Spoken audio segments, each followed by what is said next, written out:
दक्ष police news, पहिले खाकी मग बाकी। गुन्हेगारी टोळी निर्माण करून खंडणी, धमकावणे, हाणामारी करत दहशत माजवणाऱ्या पीएल गँगचा मुख्य सूत्रधार प्रकाश मोगल लोंढे उर्फ बॉस तसंच त्यांच्या टोळीतील सदस्यांवर मोक्का अंतर्गत कारवाई करण्यात आली। सातपूर पोलीस ठाण्यात गंभीर स्वरूपाचे गुन्हे दाखल असलेल्या पीएल गँगचा मुख्य सूत्रधार प्रकाश मोगल लोंढे उर्फ बॉस तसंच त्याच्या टोळीतील सदस्य यांचा सहभाग असल्याचे निष्पन्न झाले। या प्रकरणी पोलीस आयुक्त संदीप कर्णिक यांनी प्रकाश लोंढेसह त्यांच्या सदस्यांविरुद्ध मोक्का अंतर्गत कारवाई करण्याचे आदेश सोमवारी निर्गमित केले।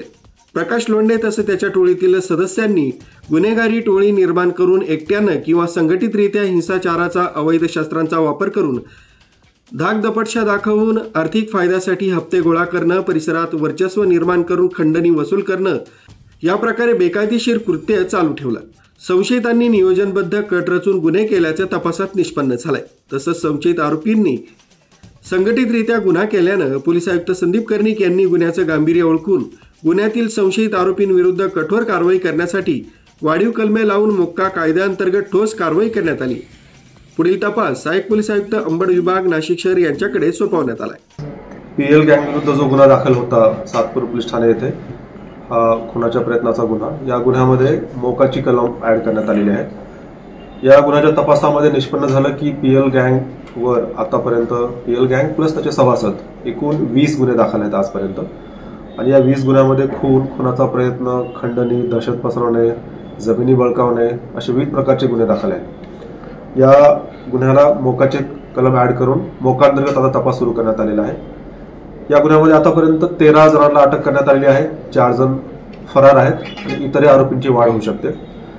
यामध्ये सर्व आरोपींची प्रॉपर्टी, त्यांनी आतापर्यंत केलेल्या गुन्ह्यामध्ये बळकावलेली प्रॉपर्टी याचा देखील तपास होत आहे आणि कसोशीने तपासून सर्व आरोपीला अटक केली जाईल आणि स्ट्रॉंग चार्जशीट यामध्ये कोर्टामध्ये दाखल केला जाईल। जवळपास मागील 10 वर्षापासून सलग या गँगच्या विरोधात गुन्हे आहेत। याच्यामध्ये मर्डर सारखे प्रकार आहेत, खंडणी गोळा करण्याचा प्रकार आहे, त्याचबरोबर जमिनी बळकावण्याचा प्रकार आहे, फायरिंग करणे, खुनाचा प्रयत्न करणे असे विविध आर्थिक त्यांनी फायद्यासाठी गुन्हे केलेले आहेत। ते मागच्या 10 वर्षापासून ऍक्टिव्ह असलेल्या गँगवरती मोक्काची कलम ऍड करून मोक्का अंतर्गत कारवाईच्यामध्ये होत आहे। या तसेच इतर आरोपी जे आर्थिक खंडणी गोळा करतात त्यांच्या प्रॉपर्टीची चौकशी सुरू आहे। महानगरपालिकेच्या संपर्कात राहून त्यांच्या मालमत्तांवरती घर, जागा जिथे त्यांनी अनधिकृत बांधकाम केले असतील अशा ठिकाणी महानगरपालिकेच्या समन्वयाने कारवाई सुरू आहे आणि यापुढे देखील कारवाई सुरू राहील। सर, नाशिक पोलिसांची ही क्लीनअप मोहीम अजूनही सुरू आहे, इतर काही आपल्या रडारवर आहेत का? कशा पद्धतीने अजून कारवाई पोलीस होणार? यामध्ये जे सर्वच अशा प्रकारचे गुन्हेगार आहेत ज्यांचा लोकांना त्रास आहे सर्वांवर कारवाई सुरू आहे आणि सुरू राहील। न्यूज ब्युरो, दक्ष पोलीस न्यूज, नाशिक।